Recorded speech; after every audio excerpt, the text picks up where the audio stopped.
பாமக நிறுவனர் மருத்துவர் ராமதாஸ் பேசி வருவது அத்தனையும் பொய் என்று அன்புமணி கூறியுள்ளார். தனது தந்தை கூறித்தான் பாஜகவுடன் கூட்டணி வைத்ததாகவும் அவர் விளக்கமளித்துள்ளார். சென்னையில் நடைபெற்ற பாமகவின் சமூக ஊடக பேரவை கலந்தாய்வு கூட்டத்தில் கட்சியின் தலைவர் அன்புமணி 2 மாதங்களாக மிகுந்த மன உளைச்சலில் உள்ளதாக குறிப்பிட்டார். பெற்ற மகனையும் மருமகளையும் பொதுவெளியில் யாராவது விமர்சனம் செய்வார்களா என கேள்வி எழுப்பிய அவர், உங்கள் மனைவியை யாராவது திட்டினால் உங்களுக்கு கோபம் வராதா என்றும் வினவினார். வீட்டுக்கு வந்த மருமகளை பொதுவெளியில் யாராவது விமர்சனம் செய்வார்களா என்றும் கேள்வி எழுப்பிய அவர், ராமதாஸாக இருந்தால் அப்படி பேசியிருக்க மாட்டார் என்றும் குறிப்பிட்டார். கடந்த 5 ஆண்டுகளாக தனது தந்தை ராமதாஸாகவே இல்லை என தெரிவித்தார்.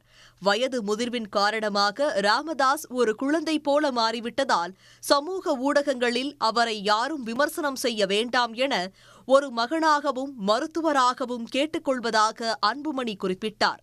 செய்தியாளர்கள் சந்திப்பில் ராமதாஸ் பேசுவது அத்தனையும் பொய் என குற்றம் சாட்டியுள்ள அன்புமணி, 2024 நாடாளுமன்ற தேர்தலில் ராமதாஸ் கூறிதான் பாஜகவுடன் கூட்டணி வைத்ததாகவும் கூறியுள்ளார். விசிகவிற்கும் காங்கிரசுக்கும் ராமதாஸ் மீது திடீர் பாசம் ஏன் என்றும் அவர் கேள்வி எழுப்பியுள்ளார். 12 ஆண்டுகளுக்கு முன்பே பாமக தலைவராக இருக்குமாறு தன்னை ராமதாஸ் அறிவுறுத்தியதாக கூறியுள்ள அன்புமணி, தற்போது ராமதாஸை சுற்றி 3 தீய சக்திகள் இருப்பதாகவும் விமர்சித்துள்ளார். குற்றச் செயல்களில் ஈடுபடுபவர்களுக்கு ராமதாஸ் கட்சி பொறுப்பு வழங்கி வருவதாகவும் அவரது சிந்தனையில் இது நடைபெறவில்லை என்றும் அன்புமணி தெரிவித்துள்ளார். பாமகவில் பயிர் எது களை எது என தற்போதே தனக்கு தெரியவந்ததாகவும் அவர் பேசியுள்ளார். பாமக நிறுவனருக்கு கட்சியில் உச்சபட்ச அதிகாரம் இல்லை என்றும் 99% கட்சியினர் தங்கள் பக்கமே உள்ளதாகவும் அன்புமணி கூறியுள்ளார். உடனுக்குடன் செய்திகளை தெரிந்து கொள்ள சன் நியூஸ் பெல் ஐகானை கிளிக் பண்ணுங்க.